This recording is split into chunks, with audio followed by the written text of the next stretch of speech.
Je suis ravi, soulagé, parce que, comme je l'ai indiqué à cette audience qui fut brève, l'état de santé de mon client qui ne cesse de se dégrader, et il était urgent que nous fassions une demande auprès de la Cour afin de l'autoriser à sortir du territoire national pour se faire soigner, étant observé que nos hôpitaux ne sont pas, dans ce genre de situation, aptes à l'accueillir.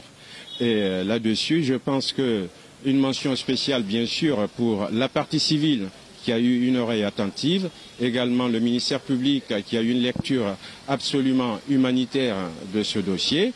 Et je ne suis que ravi et encore soulagé et heureux pour mon client qui va pouvoir aller se soigner pendant un mois. J'ai l'habitude de ne pas donner le score avant d'avoir terminé le match pour prendre cette parabole du football. Et évidemment, moi je suis serein quant à la poursuite des débats et je ne suis pas le seul dans ce cas de figure. Toute la défense est unie comme un seul homme pour pouvoir démontrer, n'est-ce pas, l'innocence de nos clients et puis pourquoi pas emporter la partie. Mais d'ores et déjà, je peux pas vous dire avec certitude que nous allons sortir victorieux ou alors que nous allons succomber. Je laisse en tout cas le temps faire les choses. Mais simplement, je reste combatif à l'image de mon client et j'espère emporter la condition de la Cour dans ce dossier qui m'apparaît en tout cas absolument vide et bâti sur le sable mouvant. M. Michel Kamano, c'est un homme digne.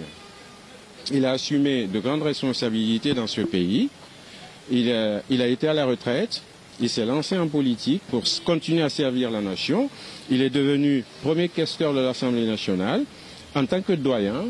Et par rapport à M. Damaro ainsi que Madame plutôt Zénab Camara, ben, il assume. Et il veut en tout cas porter le chapeau tout seul. Mais ce qui veut dire qu'il n'est pas coupable, hein, puisqu'ils sont tous prévenus des mêmes faits.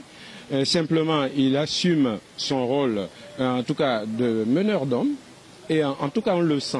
Comme il l'a été combatif à l'Assemblée nationale, il l'est ici. Il ne veut pas que d'autres payent inutilement pour des choses qu'ils n'ont pas, en tout cas, qu'ils n'ont pas commis. Et dans ce cas d'espèce, Michel Kamano dit, notamment par rapport à Mme Camara, que celle-là n'avait rien à faire dans ce prétoire. Vous qui assistez peut-être depuis quelques semaines à ces débats, on se rend bien compte que c'est une lampiste qu'on poursuit. Les principaux intéressés, c'est le premier président de l'Assemblée nationale et M. Michel Kamano en tant que questeur. Eh bien, il s'explique. Les pièces du dossier parlent d'elles-mêmes et je vous assure qu'il n'y a rien. Il n'y a rien. De toute façon, ce n'est pas à nous d'apporter, en tout cas, la preuve de la culpabilité de nos clients. Cela appartient au ministère public. Et à ce stade de la procédure, rien n'est encore fait. Et c'est pour ça que moi, je suis serein.